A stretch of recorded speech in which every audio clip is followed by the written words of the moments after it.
or Monday.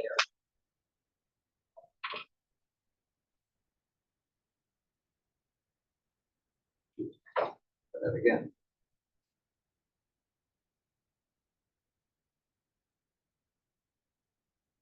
Okay.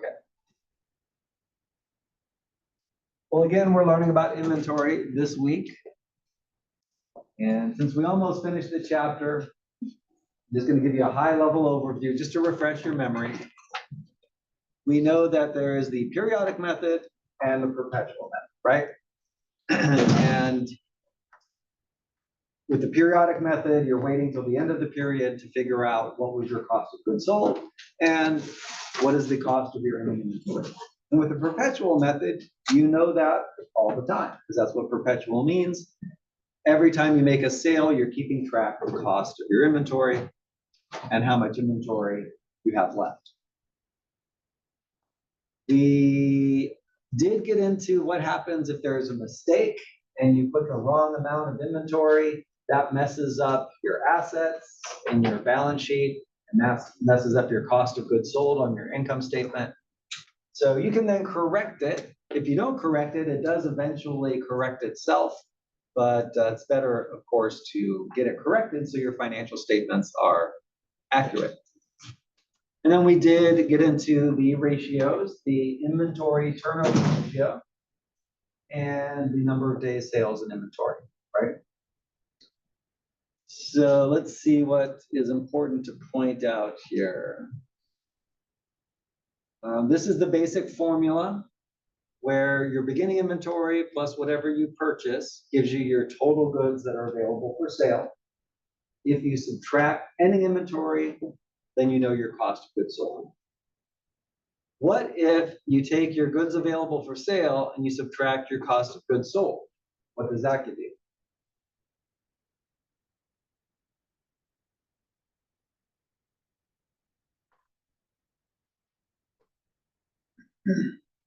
Remember? Take goods available for sale, subtract your cost of goods sold. That tells you how many units you sold.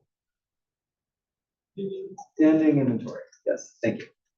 Right, so you can invert these two, right?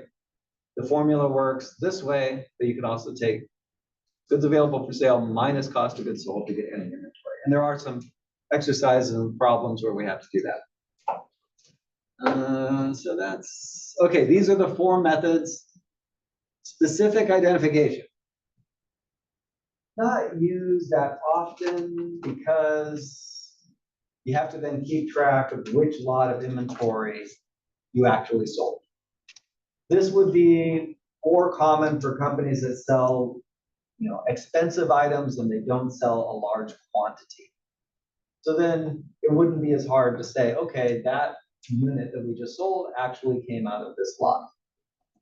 But when a company is doing a lot of sales, that becomes very hard to track, right? So instead of doing that, accountants usually use one of these three methods: FIFO, LIFO, or weighted average. With FIFO, you take the oldest inventory's cost first until you've used up that entire lot. Then you move on to the next lot and the next lot. With LIFO, it's the opposite, right? You take the most recent lot of inventory and you use that cost until you've sold that entire lot. And then you move to the older lot and the older lot. Are there any questions about that? And then weighted average, every time you make a purchase, unless that purchase happens to be at the same price as the average inventory that you already have, is not that common because prices change a lot. So anytime you buy inventory at a different cost, you now have to recalculate your average. The way you do that is you take the cost of the inventory you already had, you add the cost of the new inventory, that gives you the total cost of all your inventory, and then you divide that by what? Total cost of the inventory divided by what to get your weighted average? Yep, the number of units of inventory. exactly. And then we went through a whole bunch of examples, so we can just get past that and some different scenarios. So let's get to where there were some new concepts here. Oh, yeah, so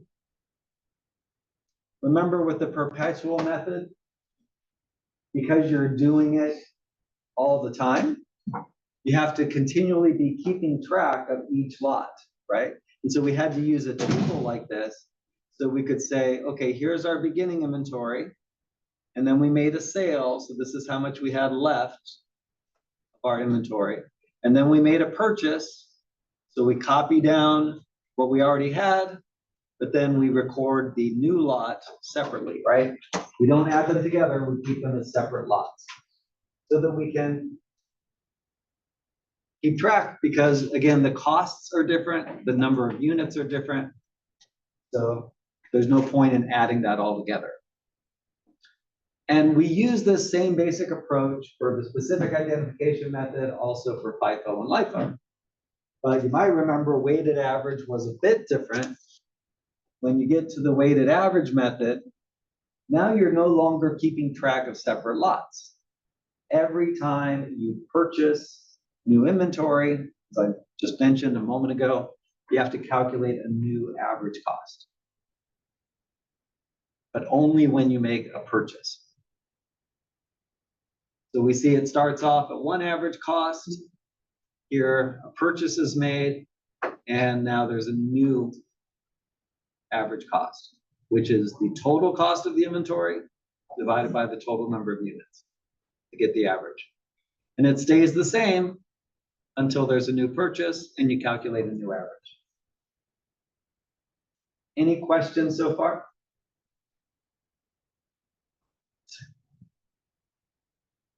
So here's where if there's an error, it throws off, like here, there's a $1,500 error in the ending inventory, which then throws off your beginning inventory.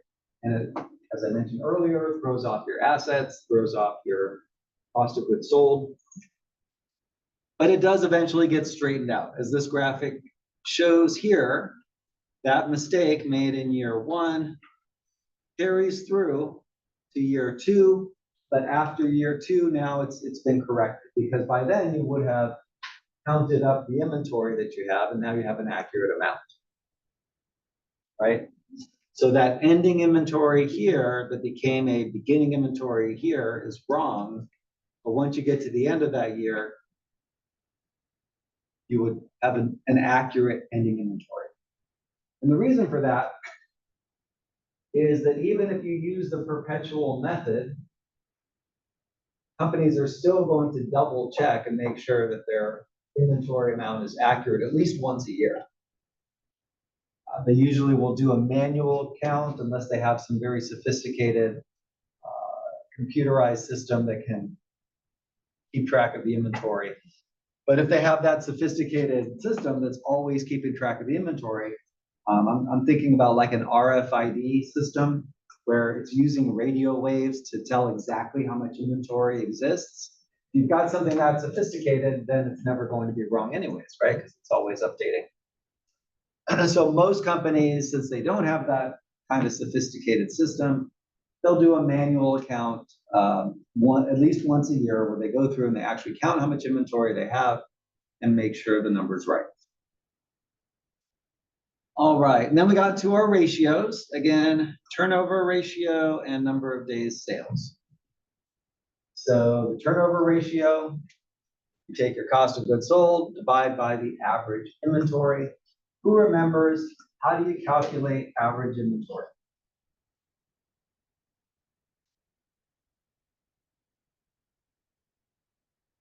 It's kind of like what we did with average accounts receivable, right?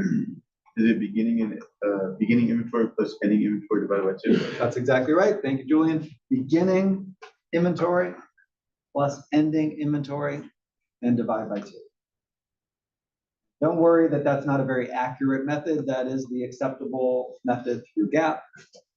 And I say it's not accurate because who knows, your Inventory might have gone way high during the year and then dropped, and that wouldn't be reflected in that average, but if you had to do like a daily average, that would be a lot more work. So this is the method that GAAP allows.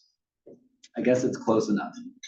And then what you do is you take that average inventory that you just calculated, you divide it by your average daily cost of goods sold, and that gives you your number of days sales and inventory.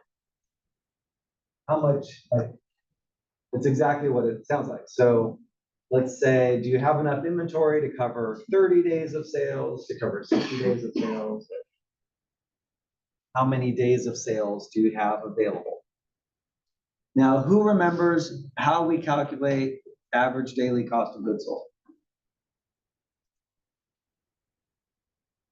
Cost of goods sold divided by 365.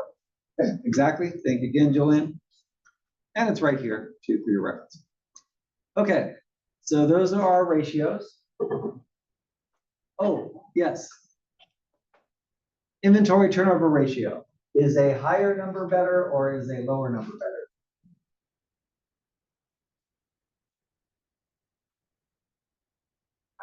Higher. And with number of days sales, it's the opposite. A lower number would be better. You don't want such a small amount of inventory that you can't meet your consumers' needs, right? That you don't have what they want when they come to buy it. But you don't want extra inventory either, because that's a waste of money, right? So you really want to keep it as low as possible while still meeting your customers' needs. All right, and then we practiced that a little bit, and that I think is as far as we got. I think we ended on that one. And we'll go on to the next problem.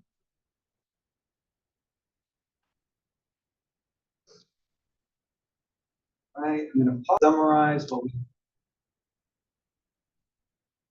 Okay. So this chapter is all about inventory, right? We thought we knew about inventory, but now we really know about inventory. So let's see, we know that with periodic inventory, you wait till the end of the period, right? That period could be a month, it could be a quarter, it could be a year. But whatever the period is, you wait until the end, and that's when you calculate your inventory. And then you know your cost of goods sold, you know how much inventory you still have. Small companies might wait an entire year for that, but larger companies would definitely do it more frequently, probably at least monthly, because they probably want to generate financial statements at least monthly so they can keep track of how they're doing. Then we've got, let's see, perpetual. Obviously, we know that means you're, with every sale, keeping track of your inventory cost. And as I explained on Monday, regardless of whether you're using FIFO, LIFO, weighted average, any of those three methods, that doesn't mean that the cost you're using is really the cost of that particular unit, right? If you're using FIFO, you could sell a unit out of the most recent batch, but still use the costs from the oldest batch. And with LIFO, the opposite. And that's just because it would be so hard to track. So it's an accounting approach to keeping track of the cost of the inventory that's allowed under GAAP, right? Even though it might seem kind of weird because you're not really saying what was the actual cost of that unit, but it's okay because it is allowed. So FIFO again, first in, first out. So you use the oldest inventory cost first. LIFO would be the opposite, last in, first out. So the last inventory that you purchased would be the first one that you would use the cost for. Specific identification, that would be the case where you do actually use the cost of that unit that you sold, right? That specific unit came out of that specific lot, which was that specific cost. And then weighted average, where every time you make a purchase, you have to recalculate your average cost. So let's see, this impacts your cost of goods sold. So which method you choose has an impact on your financial statements. Your cost of goods sold, your net income, and your inventory balances are all impacted by this decision. And this is one of those areas where in financial accounting, you do have some flexibility. You are allowed to either make your company look a little more profitable, which helps to attract investors, helps if you're trying to qualify for a loan. Or you could choose an inventory method that makes you less profitable in the short term to lower your tax liability, right? As it says here, most modern inventory systems utilize perpetual, because that way you always know your cost of goods, you always know how much inventory you have, and it's not that difficult, because think about if you go to a retail store and you check out, the cash register that they have is actually a very sophisticated computer that automatically sends information to the inventory system about the purchase you just made. So it just automatically updates inventory. So why not, right? Why not just use the perpetual method in that case? We know that if there's a mistake in the ending inventory, that's going to mess up your cost of goods sold on the income statement. It's also going to mess up your assets on the balance sheet, right? We learned two ratios, the inventory turnover ratio. That compares the cost of goods sold with the average inventory, right? So ideally, your cost of goods sold is relatively high because that means you're making a lot of sales. You don't want your cost to be high, but you want your sales to be high, which is going to push up your cost of goods sold. And you want your average inventory, like I said earlier, to be as low as possible, as long as you have enough inventory to meet your customers' demands. And then we also learned the number of days sales and inventory, which is actually directly related. So as your inventory turnover ratio goes up, your number of days sales and inventory will go down. And if inventory turnover goes down, number of days sales will go up. All right, that's pretty much it. Any questions on this chapter? Okay, well then, let's get to our exercise set.